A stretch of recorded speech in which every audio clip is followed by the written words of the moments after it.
اب جو نیک کام کرے گا اور مومن بھی ہوگا تو اس کی کوشش رائے گا نہیں جائے گی، اور ہم اس کے لیے ثواب اعمال لکھ رہے ہیں۔ اور جس بستی والوں کو ہم نے ہلاک کر دیا محال ہے کہ رجوع کریں، وہ واپس نہیں آئیں گے، یہاں تک کہ یاجوج اور ماجوج کھول دیے جائیں اور وہ ہر بلندی سے نیچے آ رہے ہوں، اور قیامت کا سچا وعدہ قریب آ جائے تو ناگہاں کافروں کی آنکھیں پھٹی کی پھٹی رہ جائیں اور کہنے لگیں کہ ہائے شامت، ہم اس حال سے غفلت میں رہے، بلکہ ہم خود ہی ظالم تھے۔ کافرو، اس روز تم اور جن کی تم اللہ کے سوا عبادت کرتے ہو دوزخ کا ایندھن ہوں گے، اور تم سب اس میں داخل ہو کر رہو گے۔ اگر یہ لوگ در حقیقت معبود ہوتے تو اس میں داخل نہ ہوتے، سب اس میں ہمیشہ رہیں گے، وہاں ان کو چلانا ہوگا اور اس میں کچھ اور نہ سن سکیں گے۔ جن لوگوں کے لیے ہماری طرف سے پہلے بھلائی مقرر ہو چکی ہے وہ اس سے دور رکھے جائیں گے، یہاں تک کہ اس کی آواز بھی تو نہیں سنیں گے، اور جو کچھ ان کا جی چاہے گا اس میں یعنی ہر طرح کے عیش اور مزے میں ہمیشہ رہیں گے۔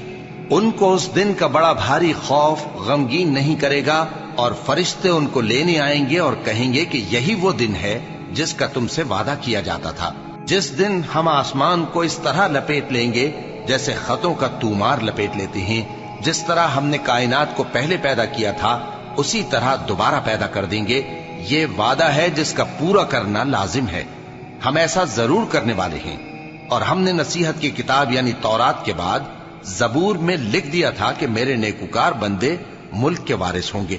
عبادت کرنے والے لوگوں کے لیے اس میں اللہ کے حکموں کی تبلیغ ہے۔ اور اے نبی صلی اللہ علیہ وسلم، ہم نے تم کو تمام جہانوں کے لیے رحمت بنا کر بھیجا ہے۔ کہہ دو کہ مجھ پر اللہ کی طرف سے یہ وحی آتی ہے کہ تم سب کا معبود ایک ہی معبود ہے، تو کیا تم فرما بردار ہو جاتے ہو؟ پھر اگر یہ لوگ منہ پھیرے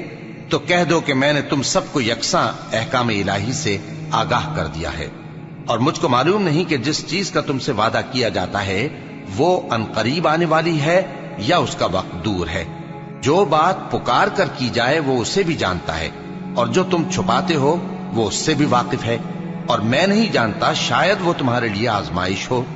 اور ایک مدت تک تم اس سے فائدہ اٹھاتے رہو۔ پیغمبر نے کہا کہ اے میرے پروردگار،